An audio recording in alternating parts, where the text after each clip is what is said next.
Assalamualaikum warahmatullahi wabarakatuh. Perkenalkan, kami dari kelompok 12 mata kuliah ekonomi. Di sini kami akan mereview artikel yang sudah kami kumpulkan. Perkenalkan, nama saya Amanda Tati dengan NIM 103064300009. Nama saya Salsabila Putra Medadi dengan NIM 103062430004. Nama saya Abdul Rahman Syamil dengan NIM 1030624000006. Kita akan membahas compare yang telah kita kumpulkan dari 3 artikel tersebut.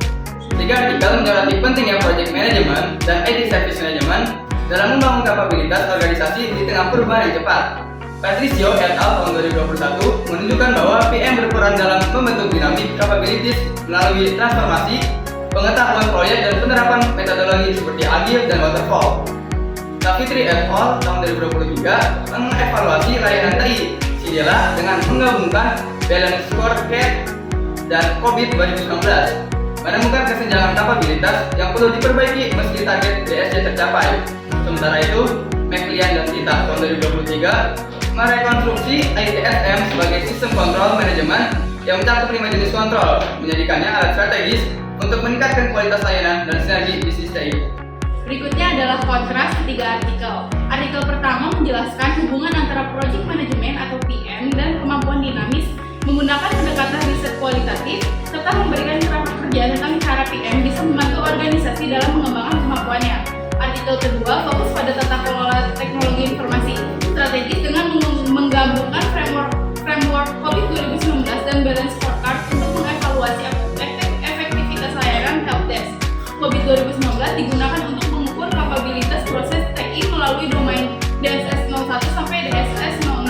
Balance Scorecard memetakan sasaran strategis organisasi melalui perspektif learning and growth. Metode yang digunakan campuran meliputi observasi, wawancara, dan kuesioner. Artikel yang ketiga fokus pada implementasi dari dampak ITSM di organisasi.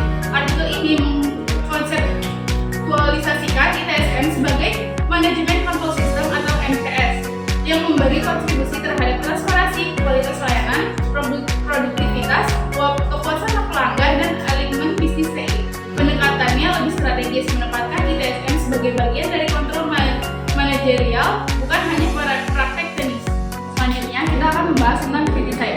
Di artikel pertama, kekurangannya yaitu data kuantitatif yang mendukung kecenderungannya yang masih bersifat normatif dan konseptual, serta meskipun melibatkan beberapa perusahaan, studi ini belum mampu memperlihatkan secara jelas bagaimana dynamic capabilities benar-benar berdampak langsung pada hasil proyek. Kelebihannya, artikel ini memberikan konsep teoritis yang mendalam mengenai project management atau PM dan kapabilitas serta mampu membangun jembatan antara teori dan teknik capabilities dengan praktik PM. Selanjutnya kita ke artikel kedua. Artikel kedua juga mempunyai kelebihan dan kekurangan. Kekurangannya yaitu jumlah responden yang terbatas, total hanya 10 orang, sehingga hasil kuesioner memungkinkan adanya bias dan kurang mewakili. Jumlah ini juga dapat mempengaruhi akurasi penilaian terhadap kinerja helpdesk. Kelebihannya yaitu penelitian ini berhasil menggabungkan antara Balance Scorecard dan COVID 2019 untuk menilai layanan helpdesk pada instansi pemerintahan. Metode campuran yang digunakan ini juga memperkuat validitas data serta hasil analisis gap pada domain COVID, memberi arah jelas untuk perbaikan layanan. Selanjutnya kita akan membahas tentang artikel yang ketiga, di mana kekurangannya adalah pembahasannya masih bersifat teori dan belum banyak menunjukkan bukti nyata di penerapan ITSM-nya.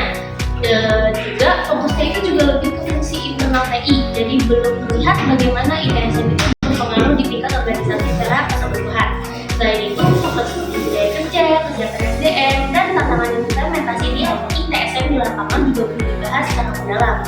Namun ada juga kelebihan dari artikel ketiga, yaitu artikel ini membahas tentang IT Service Management atau ITSM sebagai bagian penting dalam pengelolaan layanan TI di organisasi.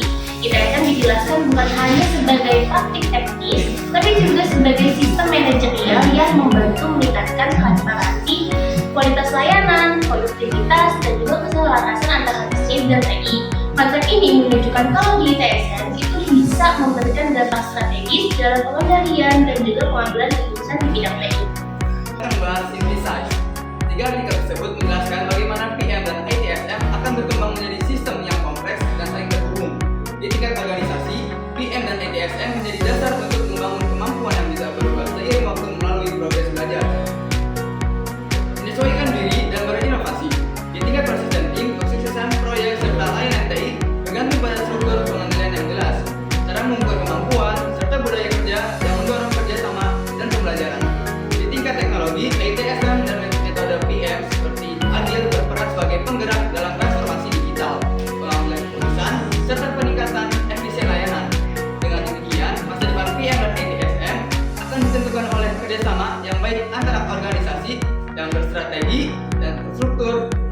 teknologi yang cerdas.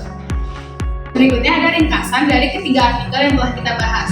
Ketiga penelitian menegaskan bahwa project manajemen dan ITSM kini bukan sekedar alat eksekusi proyek atau layanan, melainkan kemampuan strategis untuk bertahan dan tumbuh.